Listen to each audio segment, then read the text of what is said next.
Hello and welcome to GIBS Business. Later in the show, we speak to the Consulate General of India to Johannesburg about trade relations between India and Africa. Around the world, weather patterns define the lives of smallholder farmers.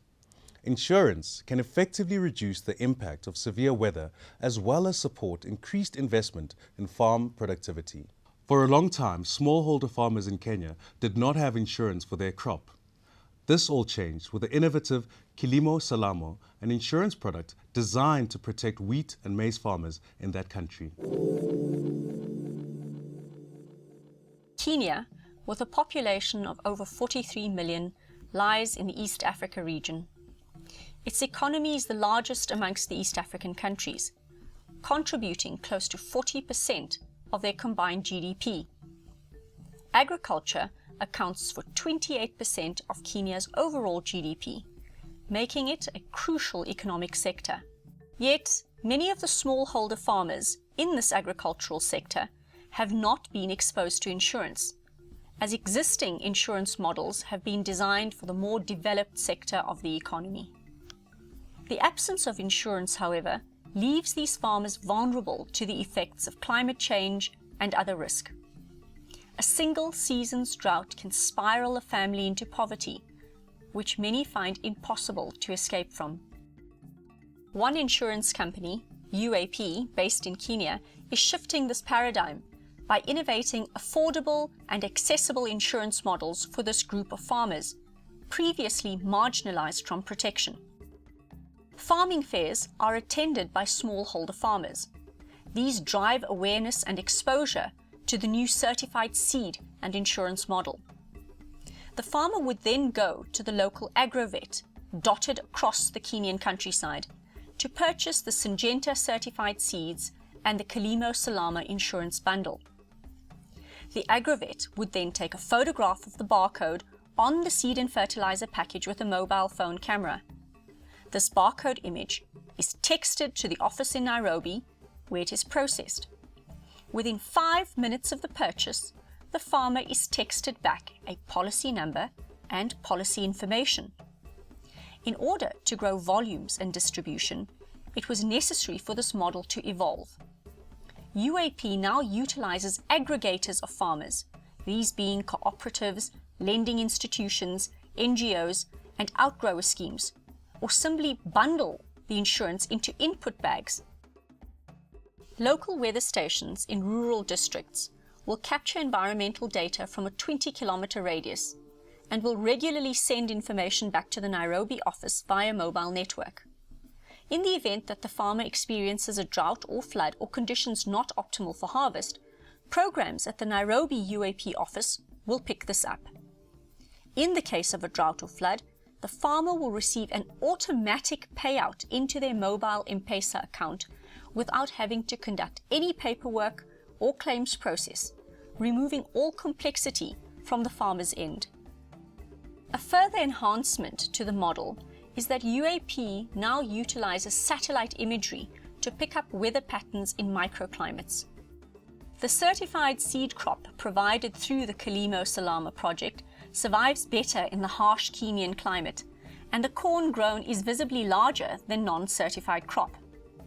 This improves the production and output for Kenyan farmers, even without having to make a claim. Jacinta Wanja is one of the farmers benefiting from this new model.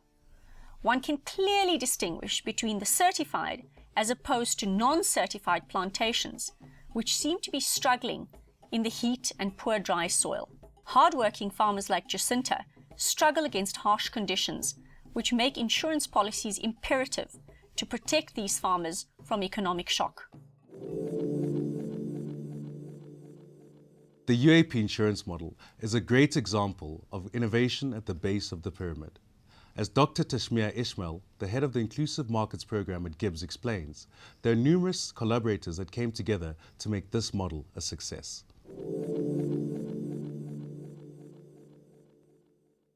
The Kilimo Salama Insurance Project was launched under the Agricultural Index Insurance Initiative.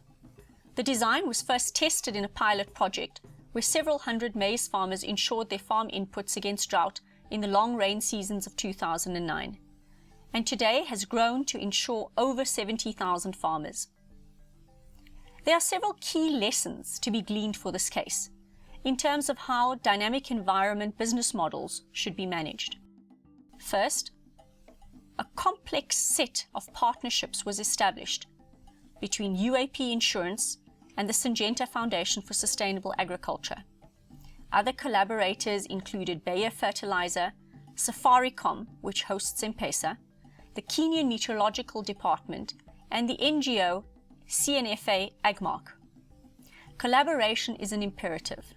Partners are able to share risk, share cost, and share their expertise. This is necessary in order to reach a low-cost model, making the insurance affordable to the end consumer. A symbiotic relationship should be strived for, with all partners aligned to a common objective and a common goal. Lesson 2. While the back end may be complex, on the consumer end, we need simplification. Technology-enabled models work. Quite often, we need developed market technology to service a developing market. Third, and most importantly, the product must meet a real need and add a real value into the end consumer's life. African innovation for an African context, which is mutually beneficial to both the firm and the farmer, can have powerful development impacts and the ability to transform lives.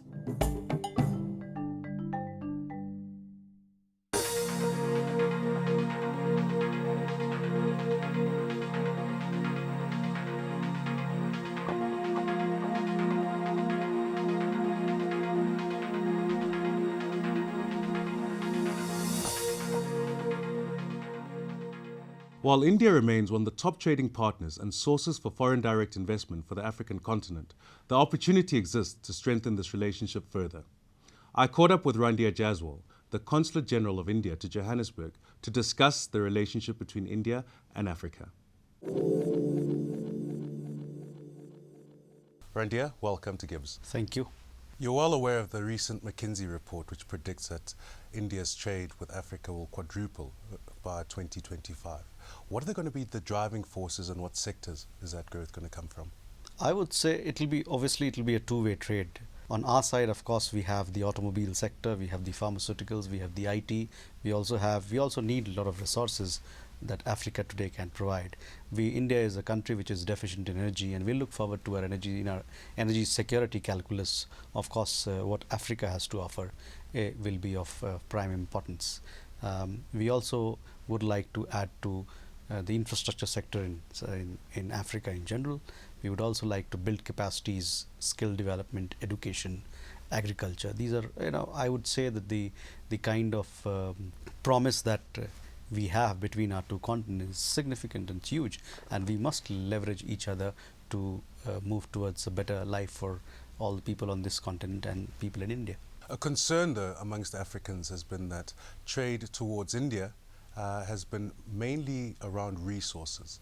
What steps are there to broaden that outside of just the resource space? Resources are going to India, but at the same time, you would see with the change in policies that we are experiencing in countries like South Africa and other parts of Africa, we are also adding a lot to localization content, be it in diamond, which is again a resource-based industry, and diamond polishing in India is big. But with the changes that have happened in South Africa, we are now establishing laboratories. Indian companies are establishing workshops here where they can do polishing and add value to the manufacturing content in the diamond industry in South Africa itself. We are looking at as to how we can, through our investment, add value to employment creation, job creation, skill development, transfer of skills, and transfer of technology to our host societies. Now, when one drives around and looks at the economies in Africa, one sees a lot of Indian businesses.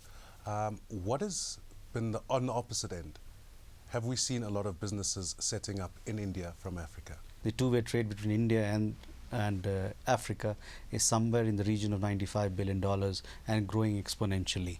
So it's not that just that our trade is and we are importing to Africa in general, but Africa's trade to India is also growing significantly.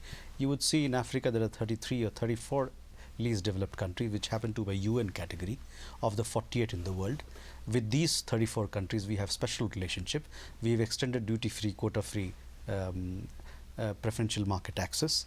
We are doing a lot in terms of development cooperation. So obviously, all these instruments and instrumentalities put together, including the offer of training that we are doing to countries we have not so far acceded to WTO as to what they can do so as to accede to the World Trade Organization. All these things and measures, once they are put together and they come together to a fruition, obviously our trade both two ways will pick up significantly. The phenomenal growth that a lot of the emerging economies have experienced over the last decade or so, India included, seems to be cooling off quite a bit. Will that impact your relations and trade relations with Africa? Well, what you're talking about may be true in the short-term perspective. In the last 2-3 years, obviously the emerging economies have taken a hit, and so has India. But the longer-term prospects for India and the emerging markets, they are bright.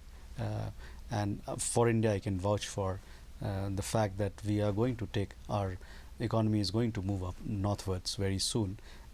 This year we have done little less than 5, but going into 2014 and beyond, given the fundamentals of strong domestic demand that we have, the fundamentals of sound macroeconomic policies that we have, given the fact that we are committed to moving on the path of reforms, I think Indian growth story is going to roll on, and that will be good for India-Africa story as well. On that note, this year is significant in that South Africa is having its own elections, as are 20 other African countries. And India is also having its own elections. Will that see a change in policy towards Africa? Well, both our countries will have new governments in the May of this year.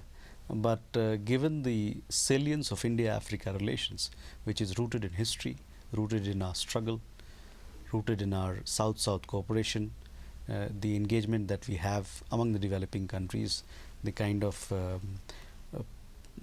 ideas and policies that we share belonging to the developing world, I don't see that how we cannot continue on the path of India-Africa relations that we've both decided to move on. And what are the successes since 2008 with the summit? Well, we have moved a great distance on trade, investment, creating the right kind of environment. We are adding, obviously whatever we do in the African continent is in consultation and in close cooperation with the African Union and member countries. We have moved significantly ahead on our development cooperation participation. We see that there are significant gaps in Africa on the food security front, on agriculture front, rural development front, on the issue of job creation, on the issue of skill development. These are some of the core challenges that we want to partner Africa with, obviously given your choices and given your preferences. And on all these fronts we have moved significantly ahead. I must here make a mention of the Pan-African e-network that we've established. That is one of our flagship development cooperation platforms between Africa and India, where we've connected centers of excellence in the field of education and health with centers of excellence of education and health in India.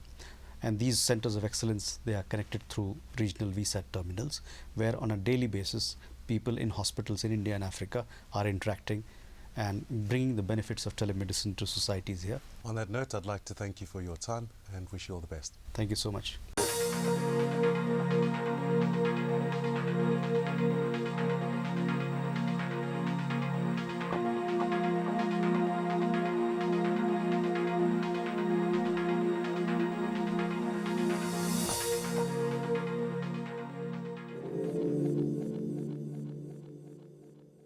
It certainly seems that the relationship between India and Africa will continue to strengthen and that investments will be further accelerated. I hope you enjoyed the show. Until next week, take care.